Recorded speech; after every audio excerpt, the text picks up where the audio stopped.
Hi and Assalamualaikum everyone. So today me and my groupmate are going to present about chapter 12, which is language and the brain. Without further ado, let's get started. What is neurolinguistics? Neurolinguistics studies the relation of language and communication to different aspects of the brain.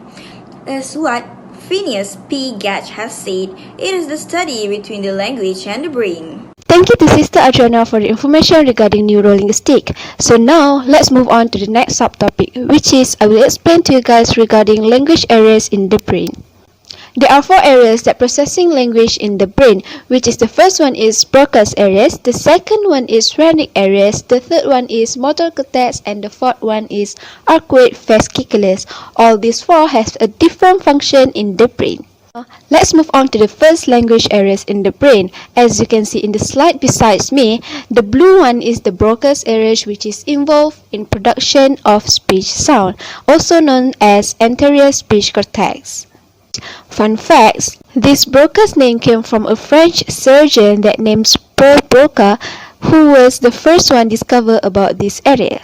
Let's move on to the second language areas in the brain, which is Wernicke areas. As you can see in the slides beside me, the Wernicke areas is in the color green, and it's involved in understanding and comprehending of speech, also known as posterior speech cortex. And also fun fact, the name of Wernicke came from a German doctor named Karl Wernicke. The third language areas in the brain is motor cortex, which is it controls the movements of muscle such as face, jaws, larynx, and the physical articulation of speech.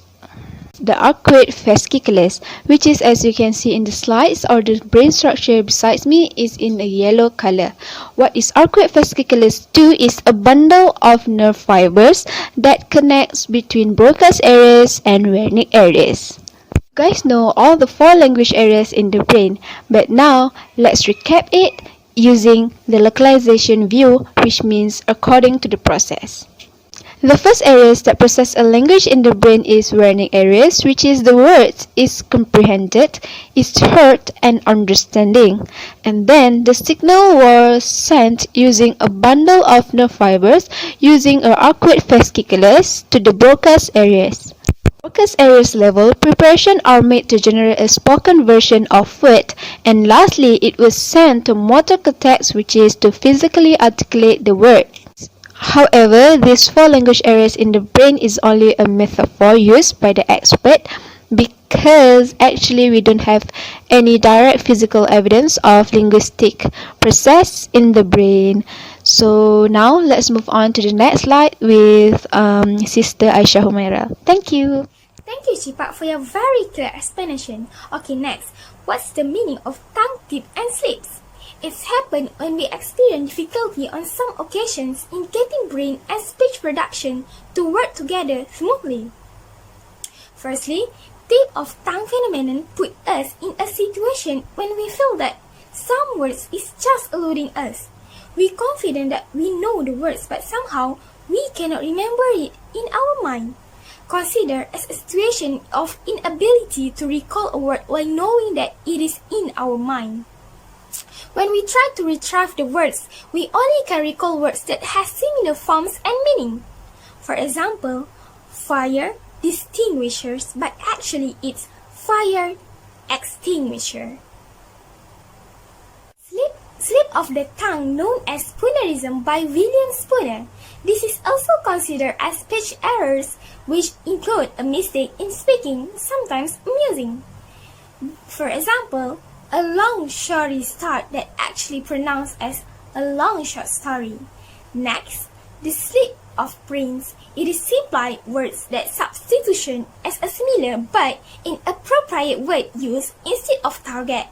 There are 3 types of slips of brain. Firstly, perseveration, which means sound carried over next word.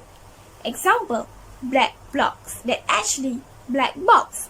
My favorite song that actually pronounced as my favorite songs. Second, anticipation is a situation when we pronounce the words sound used before the next words. For example, a cup of tea. That actually a cup of tea. The initial of tea pronounced earlier at the cup before the tea. Third, exchange consists of two types. First, initial sounds change place. For example, feel better, that actually feel better. Second, final sounds change place. For example, stiff neck, that actually pronounced as stiff neck. Next, slip of the ear. It is a situation on how the brain tries to make sense of this auditory signal it receives. An error of misperception in listening, making a word or the phrases in speech or conversation. Some of these humorous examples of slips may give us a clue that normal workings of human brains. For example, we heard that great app, but actually it's great app. I still remember how I misheard about one of my favorite songs sang by G-Eazy and Halsey titled Him and I. At first, I thought the lyric is Close My Heart, but actually when I checked the lyric, it is actually Cross My Heart.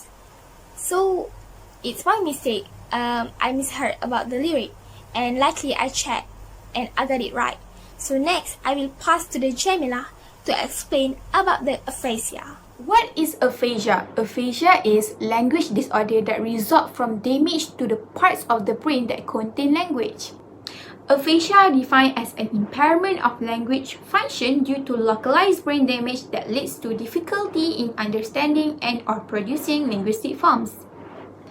Aphasia usually caused by stroke or traumatic head injuries from violence or accident. Aphasia can be classified into three types. The first type is broadcast aphasia. It is caused by the damage to broadcast area located at the base of the motor cortex. The second one is Wernicke's aphasia. This type of aphasia is caused by the damage of Wernicke's area located near the back section of the auditory cortex.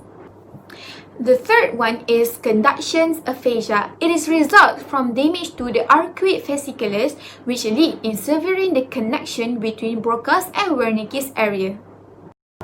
So what is broadcast aphasia? Broadcast aphasia is a type of aphasia that will reduce the amount of speech and distort the articulation, which will lead to a grammatic speech. For example, I eggs and eat and drink coffee breakfast. Next, what is Wernicke's aphasia? People with Wernicke's aphasia will have difficulties in auditory comprehension. People with Wernicke's aphasia actually can produce very fluent speech, but what they say may not make sense. They may not know that what they are saying is wrong, so they may get frustrated when people don't understand them. The last one is conduction aphasia. People who face this kind of aphasia will mispronounce words but don't have articulation problem. That's all from me. Now, let's take a look on what Sister Adriana will be talking about.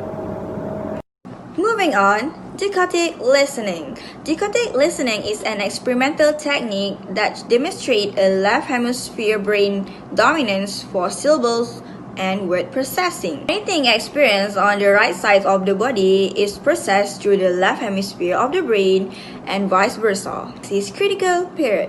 Critical period is a period for the first language acquisition. It lasts from the birth until puberty. When are not acquiring any language through that period, it is almost impossible to acquire any language afterwards. Last but not least, Genie.